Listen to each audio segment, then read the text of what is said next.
It's roughly 20,000 years ago. You're standing on an open plain, somewhere in what will be called North America.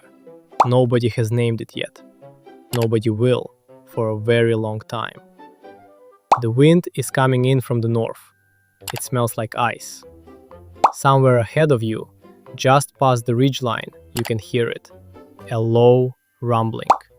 The ground trembling in a way that isn't quite sound and isn't quite feeling, but is somehow both at once. Mammoths. A whole herd of them moving southwest. The way they always do this time of year. And you have a choice to make. You could stay. The valley behind you has water, some shelter, enough roots and small game to survive the winter if you're careful and lucky. Nobody would blame you. Staying is the obvious move. Staying is what makes sense. Instead, you pick up your spear, signal to the 12 people standing behind you, and follow the herd. Again, like you did last year. Like your parents did before you. Like their parents did before them. So far back that nobody alive remembers a time when your people didn't follow the animals. North in spring and south in fall. Year after year, generation after generation. Across distances that would take a modern person months to cover by car.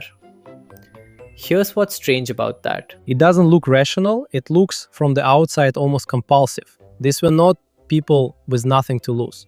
They had camps, knowledge of local terrain, social networks, everything that makes a place home.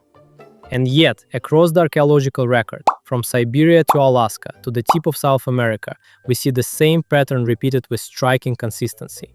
Human populations moving in direct correlation with megafauna migration routes. Following mammoths, mastodons, woolly rhinos, giant ground sloths. Traveling thousands of miles, not once, but continuously. Building entire cultures around the rhythms of animals. Animals that weighed several tons and had brains roughly the size of a grapefruit. The standard explanation is food. And look, food matters. Nobody is arguing otherwise. A single mammoth could feed a group of people for weeks. The caloric math is real and significant. But the food explanation has a problem that doesn't get talked about enough. It's too small. It doesn't fully account for the distances, the consistency, the intergenerational repetition, the fact that these routes were followed with precision, a precision that suggests something closer to navigation than pursuit. These people weren't just chasing dinner, they were going somewhere. The question nobody has satisfactorily answered is how. How they knew where that somewhere was, and why they trusted a mammoth to show them. Here's the thing about megafauna that most people don't fully appreciate until someone lays it out plainly. These animals were not wandering randomly. They were not stumbling across continents in a chaotic search for food the way you might pace around your kitchen at midnight hoping something edible materializes. Megafauna migrations were precise, cyclical, and extraordinarily consistent. Mammoths followed the same corridors year after year, guided by some combination of memory, magnetic sensing, and an almost architectural knowledge of landscape that had been refined across thousands of generations. They knew where the good grass was before the snow melted. They knew which river crossings were shallow enough to ford in late spring. They knew the passes through the mountains, the valleys that stayed warm, the plains that opened up on the other side of the ice. In other words, they carried a map.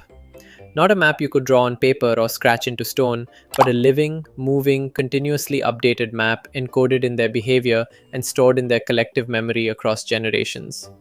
And here's where it gets genuinely interesting. Early humans, operating without writing, without compasses, without any of the navigational tools we take completely for granted, needed exactly that kind of map. The problem of moving through unfamiliar territory at continental scale is not a small one. You need to know where water is. You need to know where the land opens up and where it becomes impassable.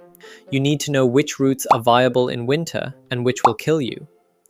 Getting that wrong even once, committing to a mountain pass that closes with snow before you're through it, means everyone dies. There is no margin for error and no way to look it up. Following megafauna solved that problem in the most elegant way imaginable. You didn't need to know the continent. The mammoth knew the continent. You just needed to stay close enough to benefit from what it knew, while being skilled enough to not become irrelevant to the equation. The animal was the infrastructure. It was the road, the weather forecast, the seasonal calendar, and the food supply simultaneously. That is not a coincidence that early humans stumbled into by accident. That is a relationship sophisticated enough to be called a system, and it was refined over tens of thousands of years until following the herds wasn't a strategy anymore. It was a culture. It was identity. It was the entire organizing principle around which language, ritual, memory, and social structure were built. The mammoth wasn't just dinner. It was the reason the group existed in the form that it did. In 2014, a team of researchers published a detailed analysis of mammoth migration corridors across Beringia. Beringia was the land bridge that once connected Siberia to Alaska during periods of lower sea levels. What they found stopped a lot of people cold. The human settlement patterns they tracked didn't just overlap with mammoth routes. They mirrored them. Not approximately, not in a general sense, but with a specificity suggesting deliberate alignment. Sustained, multi-generational alignment between human movement and animal movement across thousands of miles of some of the most hostile terrain on the planet. People weren't wandering into new territory and occasionally bumping into herds. They were threading themselves through the continent along corridors megafauna had used for millennia before a single human foot touched the ground there. Here is the fact that stops people mid-conversation.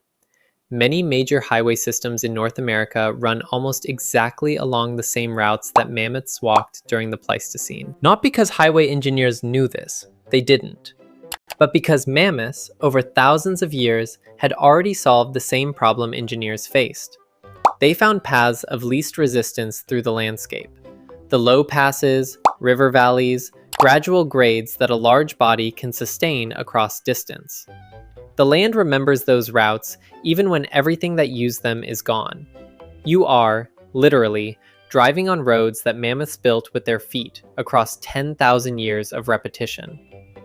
The archaeological evidence at the human end is equally striking.